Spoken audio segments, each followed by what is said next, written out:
আমি এটা এই মুহূর্তে বলতে চাই না, বাট মানে আমরা ওই ব্যাপারটাকে আমাদের কমিটির বিবেচনায় নিব যে তাদের কোনো অবহেলা আছে কিনা। আমরা একটা হলো ওই শিক্ষার্থীর যাদেরকে তারা আইডেন্টিফাই করবে তাদের ব্যাপারে যেরকম আছে, আর হল প্রশাসনের কিন্তু অবহেলা আছে কিনা সেটাও আমাদের, আমরা যে এখানে তদন্ত করবো সেটা আমরা বিবেচনায় নিব, সেটা আমরা খতিয়ে দেখব। কথা বলেছি।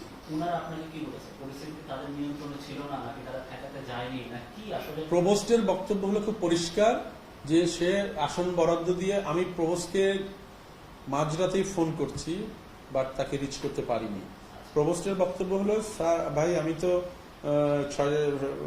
হল সারাদিন হলের আসন বরাদ্দ দিয়ে 7টার সময় বাসায় দিয়ে আমি ঘুমাই পড়ি। ঠিক আছে, আমি বলি আপনি থাকেন কোথায়? এই বাংলো। তো আপনি ঘুমিয়ে পড়ছেন, আপনার দারোয়ান পিয়ন আছে, তারা আপনাকে ডাকতে পারত। উনি আমার জানা মতে উনি রাতে আর আসেন নাই স্পটে, উনি সকালে, আমি আমি আমার মনে হলো আমি যাওয়ার পরে উনি আসছেন, আমি ওনাকে ডাকিয়ে এনেছি।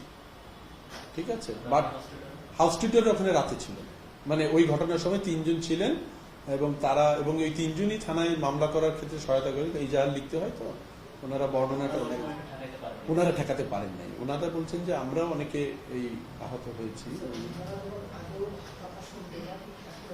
হ্যাঁ, ওনারা বলছে আমরা খুব চেষ্টা করেছি ভাই, আমরা তো, এবং ওনাদের অনেকের শারীরিকভাবে ওনারা অনেকে আহত হয়েছেন আর কি। হ্যাঁ, বাট 3 জন মানুষ আসলে সেই জন্য আমি তাড়াতাড়ি ওকে থানায় পাঠানোর ব্যবস্থা করি, যাতে করে ও নিরাপদ থাকে, হলের অন্যান্যরা নিরাপদ থাকে। কিন্তু এত ইনজুর্ড হয়েছে ওরা আগে তখন ওকে হাসপাতালে পাঠায়। জিয়া হলে যে ছাত্রের সভাপতিকে ওরা আটকালো, আমরা কিন্তু ওই মবের মধ্যে, মানে অনেক শিক্ষার্থীর ক্ষোভের মধ্যে ওকে বের করে নিয়ে থানায় দিয়েছি। আমরা কিন্তু এটা কোনোভাবেই অ্যালাউ করি না, এবং আমরা এই হল ভিজিট করেছি বার্তাটা দেওয়ার জন্য। আমাদের নানান মেকানিজমে আমরা চেষ্টা করছি ওদেরকে শান্ত রাখার, তবে অধিকাংশই এটা অনুসরণ করছে। বাট না হলে এই অঞ্চল এতদিন এরকম মানে অভিভাবকহীন ছিল, কোনো দুর্ঘটনা ঘটে না, এটা তো হতো না। শিক্ষার্থীরা নিজেরা যদি নিজেদের অবস্থা না বুঝতো, কিন্তু এর মধ্যে কিছু তো থাকে যারা সবসময় একটু তাদেরকে নিয়ন্ত্রণে রাখা একটু ডিফিকাল্ট, সেই দুর্ঘটনাটাই এখানে ঘটেছে। তো থানায় নেওয়ার ক্ষেত্রেও ওখানে শিক্ষার্থীদের নানান রকমের আপত্তি ছিল। তারপরে হসপিটালদের সহায়তায় তারা থানায় নিয়ে যায়।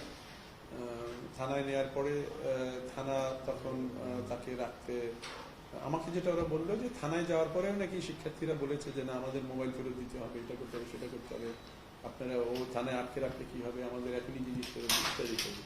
তারপরে আপনার থানা যারা ছিল তখন তারা বলছে ঠিক আছে ওটাকে চিকিৎসা করবে, তখন ওরা ঢাকা মেডিকেল ইমার্জেন্সি নিয়ে আসে।